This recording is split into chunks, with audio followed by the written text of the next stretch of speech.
pakashata mhuri yeZimbabwe. Chitima chamuri kuona icho chirunzi chadonha kunonzi kuningirikini hanzi from Bulawayo to Sango border post route.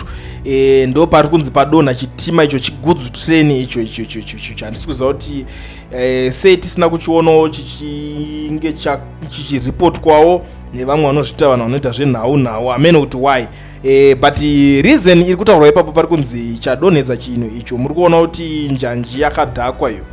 Njanji yakadhakwa pari kuleka kuti vapote vachisevhisa. Unoona kudhara zvaisevhiswa kavanhu vaitofamba vachitotarisa kuti pakadai pakamira sei pakadai pakamira sei, saka chinhu chazongobuda muroad chigudzu train icho chakadonha.